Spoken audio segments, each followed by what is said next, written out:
বসে দেখি 16 পৃষ্ঠা ক্লাস 9 এর অঙ্ক নাম্বার 15 বলছে 196 বর্গমিটার একটা বর্গাকার পিতল আছে। বর্গাকার পিতলের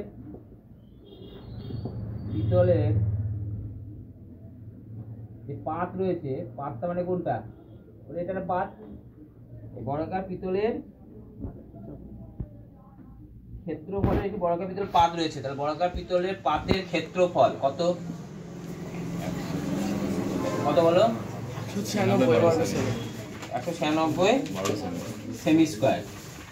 অতএব বর্গাকার পিতলের প্রত্যেক ধারের দৈর্ঘ্য কত হবে? প্রত্যেক ধারের দৈর্ঘ্য কত হবে? √196 √196 সেমি মানে কত হয়? 24 সেমি। 14 সেমি। তাহলে এইখান থেকে এইটুকু ধারের দৈর্ঘ্য কত? 14 সেমি। এবার কি বলেছে? এরা বলেছে যে এই পাত থেকে সর্ববৃহৎ বৃত্তাকার পাত চারটি সর্ববৃহৎ বৃত্তাকার পাত নাও, চারটে। তাহলে চারটে দিয়ে কাটি, তাহলে এক একটা বৃত্তাকার পাতের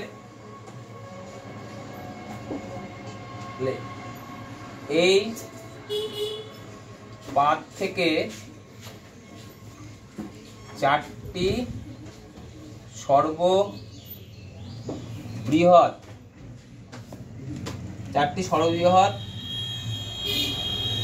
পাত, সর্ববৃহৎ বৃত্তাকার পাত কেটে নেওয়া হলো। প্রত্যেক বৃত্তাকার পাতের ব্যাস কত হবে? তাহলে এইখান থেকে এইটুকু 14, তাহলে এক একটা ব্যাস কত? 7 করে হবে। ব্যাস হচ্ছে 14/2 সেমি সমান 7 সেমি। অতএব প্রত্যেক বৃত্তাকার পাতের ব্যাসার্ধ কত হবে?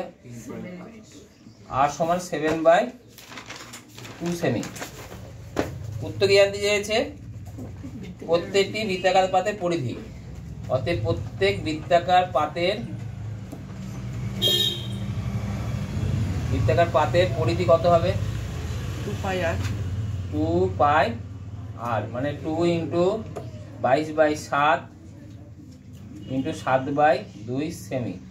7 কেটে গেল, 2 দিয়ে কেটে গেল, কত হলো? 22 সেমি। এবার উত্তর লিখে দেবে, অঙ্ক হয়ে যাবে।